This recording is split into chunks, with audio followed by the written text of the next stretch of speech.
Now let's talk about the BNI. So on the BNI one, the information I have is that, yes, he's no longer the BNI as a director of the BNI. He has been transferred with immediate effect to the Ministry of National Security, where Kandapa is a substantive minister. In his place, as we've also confirmed, the current director of research of the BNI will take over at his duties as the substantive director of the BNI at the BNI. And I of course, when this first broke, the speculation, of course, and you can blame people because of the timing of this. We're speculating, did it have anything to do with all that has happened? So my very senior source confirms that it has nothing to do with the Kokuaindoho's arrest and all the things that has happened.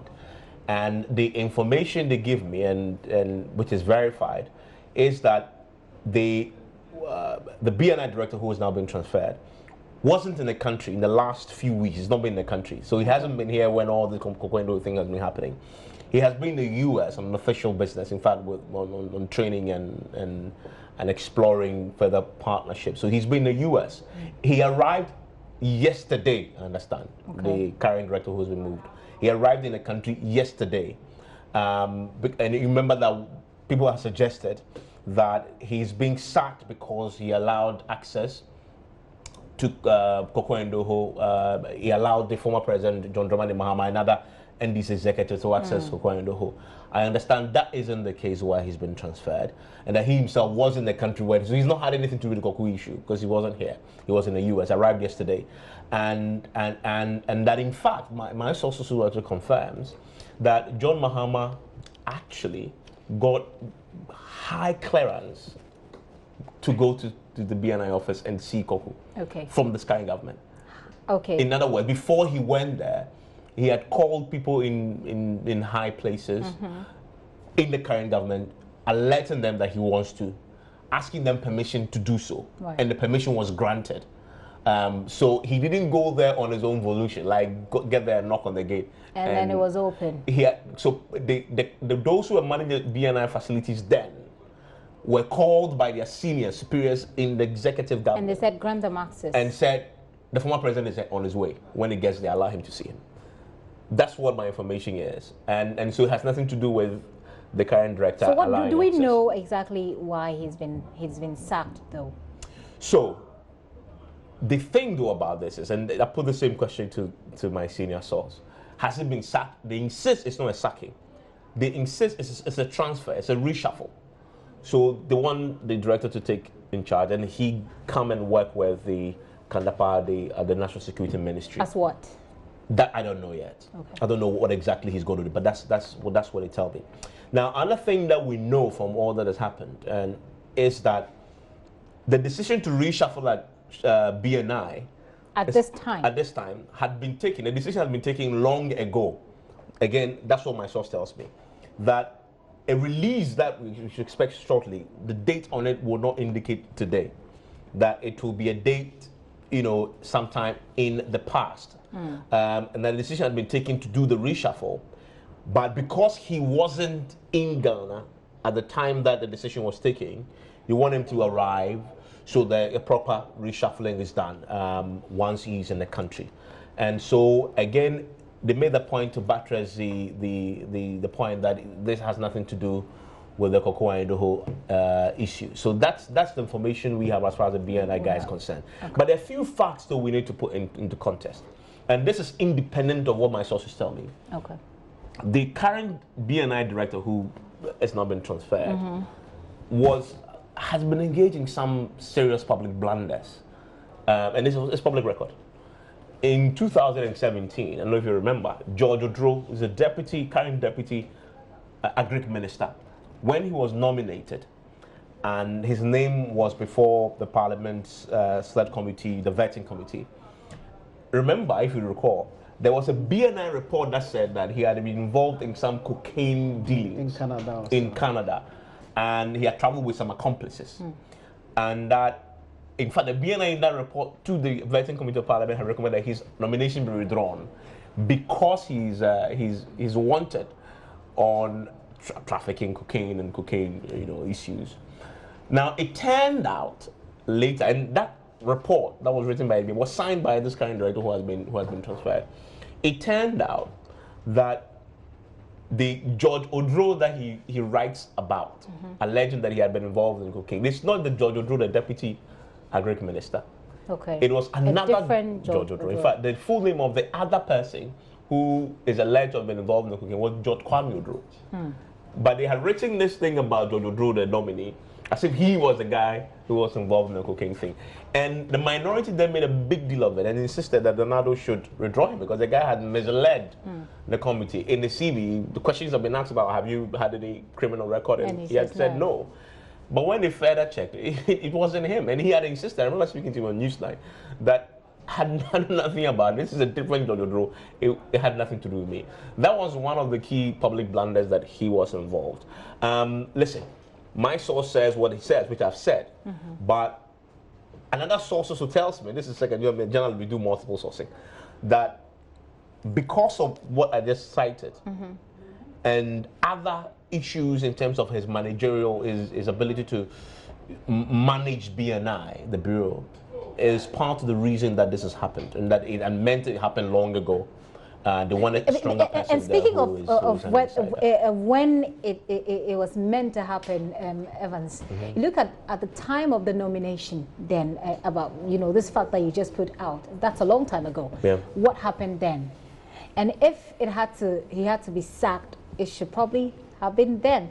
Is it that a lot more things have happened now? Well, because the timing is quite curious.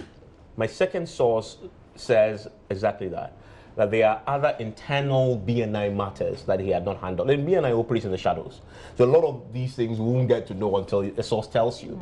I mean, the thing about George Odro is public. We know that because it is a public vetting. So that, but the other internal matters, I don't know. But my second source points to a few internal issues having to do with his managerial style and ability to run the place the way it should be run as our topmost security and intelligence agency is reason why he had been transferred. And so I guess the terminology is what both sources agree on, that it's not a sacking, is a reshuffle, or call it a transfer from the BNI to the National Security Ministry. Interesting. And I'm sure you find that interesting as well. Let's know your thoughts on our Facebook platform. I do have Malik Abbas that will here with me, and Evans. Evans Mesa will be leaving us very soon, but Evans, stay with us shortly. Malik, I'm curious to know your thoughts on this. What do you think? And I'm wondering how people are going to believe the reasons being given as opposed to the timing, because of all that's happened. Yeah, that's true. But when Evans gives us a narration of some of the blunders, the topical one being that letter or that memo which he wrote, what Evans didn't add is that it actually caused embarrassment for even the minority, because the minority members of the Appointments Committee of Parliament made a meal out of it. And I remember on Evans's show, the minority leader had to virtually beat a retreat because he had made comments that had condemned the guy. And then on Evans's show, the guy said, this is not me. I've never traveled all my life. I've never traveled to Canada before. And then the minority leader is on the other line. And now he realizes that, look, it is absolutely possible that the BNI got it wrong. And his alibi was, well, I relied on an official document. So if the BNI is wrong, then I am wrong only to that extent. So he caused embarrassment, or that document caused embarrassment to both the nominee and the government and the minority as well. In respect of his movement, I'm reading online sources that are quoting the National Security Minister, Albert Kandapar, as saying not that he's been sacked, but I can confirm that some changes have been made. Reassigned. And we will be issuing a statement soon in respect of that. Okay. He didn't say the man has been sacked. He said some changes have been made. Okay. Well, that's obviously what Evans has said. Let me take Evans's final words and let him go. Evans, where do we go from here? What's going to happen after now? Who is taking charge and what's the way forward? Do we know anything? So the director of research at the BNI is going to take charge now, and that. Do we have a name for him? Yes, There's a certain Rashid Inusa. Right. Yeah, he's Ambassador Rashid Inusa. Yes. Right. So he will take charge with immediate effect, and so he's going to have to deal with all this Kokwa in the whole matters. And if it's with immediate effect, and from what my sources tell me, this decision was taking some time in the past, then it appears that this director of research will be the one handling all these current the whole thing and all issues going forward. And so that is a change. I must add, though, that the timing is curious. I mean, the political animal in me is screaming and saying that if I were in government, even this decision was taken a year ago, I wouldn't have made it public now. And I wanted to comment on. I wanted to comment on something, Evans, when you said that one of your sources say if they issue their statement eventually, we would see that it doesn't carry today's date. I said, really? How does that convince anyone? How does that convince anyone? You can backdate. You can backdate the letter. Who cares? A thing that we do a lot in Ghana. Absolutely. So you can backdate the letter. Political communication, political strategy. You do. I find it hard to see why government will do this now, because you cannot kill the speculation. Yeah. That and the context of all that is happening in the last 48 hours. All right, gentlemen, let me just interrupt you briefly, because Elton Brobe is joining us again from the Flagstaff House. We understand he has some information on this matter. Well, at Jubilee House it is. I'm sorry. Well, Elton. But in any case, there is a Flagstaff House within the Jubilee House, isn't there? But Elton has some information on this BNI issue. Elton, please brief us. Right. So it's a very short statement. It's actually dated March 29, 2018. That is today. Okay. And it's communication from government on this matter. The title is Reassignment of Officials within the National Security Outfit. And the body says that government announces for the information of the general public that the president has with immediate effect made changes within the National Security Outfit as follows. Ambassador Rashid Inusa, Director General of the Research Department of the Ministry of Foreign Affairs and Regional Integration, is now Director of the Bureau of National Investigation, BNI. Peter Nyakun Opata, Deputy Director General of the Research Department, Ministry of Foreign Affairs and Regional Integration, is now Director General of the Research Department, Ministry of Foreign Affairs and Regional Integration. And then William Kwesi Appiah, Director of the Bureau of National Investigation, has been reassigned to the Ministry of National Security. And this takes immediate effect. All right. Elton, thank you so much for that information. But reassigned to the national security, do you have perchance has any information as to exactly what he's going to do there? We are currently working on that. All right, Elton, thank you so much. Elton Brobe there, and you have that release as well here. This confirms what I was saying. I mean, everything I've said except for the date. The date is today. The date. Now, the date being today even makes the conspiracy theories even more pronounced. And that is my point. It's playing to the hands of the conspiracy theories that 29th, why now? I mean, it's a big question. Why now? I mean, my source says this is apparently they're now communicating it. The answer to you is that Kokwa Nyiduwa has been arrested won't stop government from functioning. True. No, but that will be the politically correct answer. But then Evans will say that the political animal in him is screaming the optics, more answers. The mischievous. No.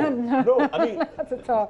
The timing for me could have been better. Yeah. I mean, I'm in no place to advise government on this matter, but there's a defiance of logic somewhere. The political correctness of this, to me, wait till the Koku thing blows over. Would you not say the same thing about even the change of the name of Flagstaff House? I mean, but that is independent. I mean, it has nothing to do with Koku, so that's fine. I mean, the government, it comes to your point, government needs to operate, right? So everything. But this one has to do a lot with Koku. Koku is playing within the circles of BNI and national security. Right.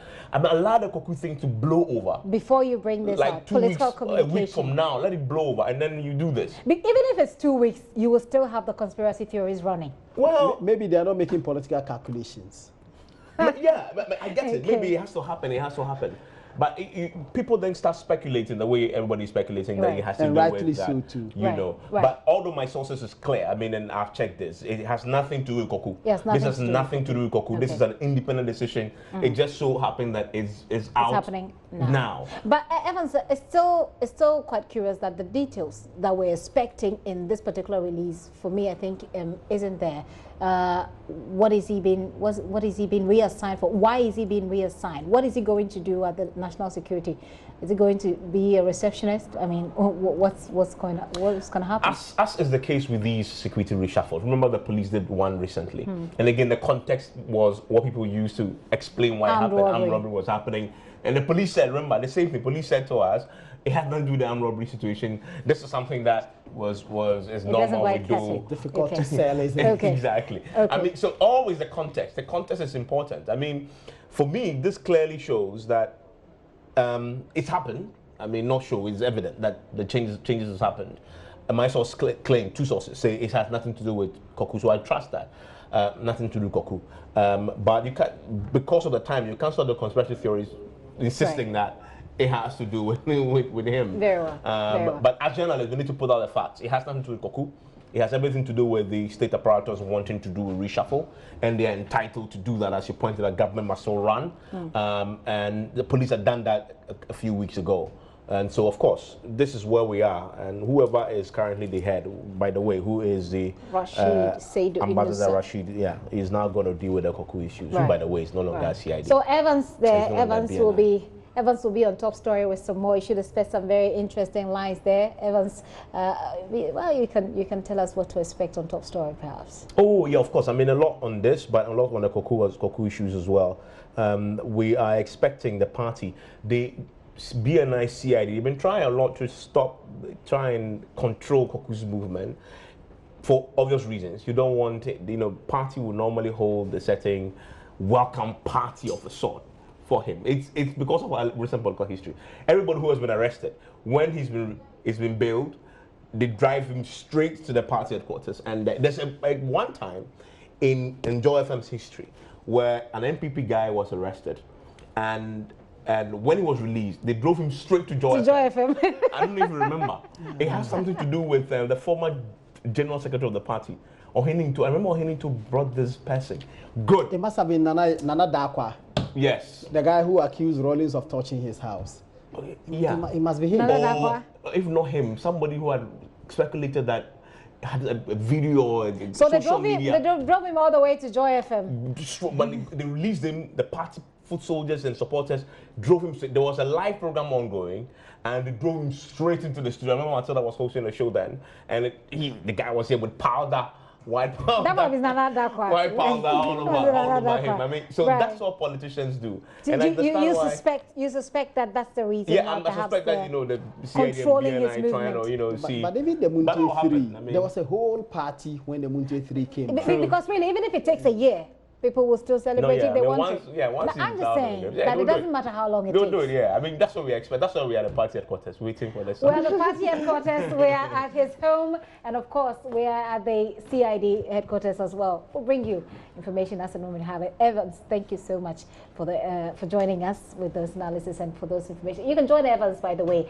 on Top Story. Malik Abbas Dabu has been here. Malik, don't look at me like that, really.